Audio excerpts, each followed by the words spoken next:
Short, Scary Stories. Jack, by username Otopiaphus. The man moved quietly, his eyes peering over his bushy, unkempt beard. Scanning the field around him, I laid, cowering, in a patch of thick grass and fallen leaves. A cool autumn breeze blew through, and I watched the man shiver. He turned, and for a fleeting moment, I thought I was safe. I was wrong, of course.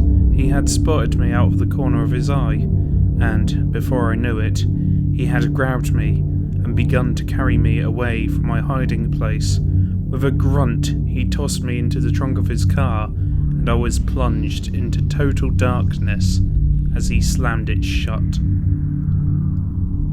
I laid there for what seemed like hours, left only to my thoughts of what horrors awaited me, until finally I felt the car come to a stop. The trunk was thrown open, and I was greeted with the man's horrible face looming above. He pulled me out of the rusty car and embarked on the walk towards his house.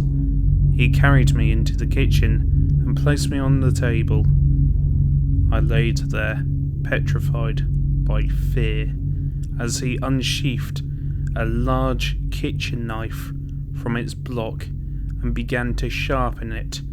I couldn't make a sound as he approached me, newly sharpened knife in hand, and he started to cut me open.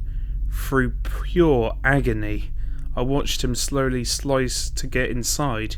He set the knife down beside me, and although I thought I would be dead soon anyway, I was still relieved that whatever this psychopath was doing to me was over. That is, until he reached inside of me with his bare hands, grabbing my guts by the fistful. He pulled them out and placed them into a bowl beside me. Wiping his hands off, he picked up the knife again. He grabbed me with one strong hand to hold me still and started to carve away at my face. He moved from the top down, starting with my eyes, followed by my nose, and finally ending with my mouth. He placed these pieces in the same bowl as my guts. He looked at me with a sense of pride, and then released his tight grip and left the room. I had no choice but to wait for what he would do next. Seconds later, he came back into the room and lifted me up again. He carried me back to the front of the house, and instead of taking me back to his car, he set me down on his front porch. Reaching into the deep pockets of his jeans, he pulled out a box of matches. He lit one and crouched down next to me. As he moved the flame closer, I expected that I was about to be lit on fire. However, he subverted my expectations again by reaching into the pocket of his coat and produced a candle. He lit the candle and reached deep inside of me before placing it down. He stood up and went back inside, leaving me stranded on the porch.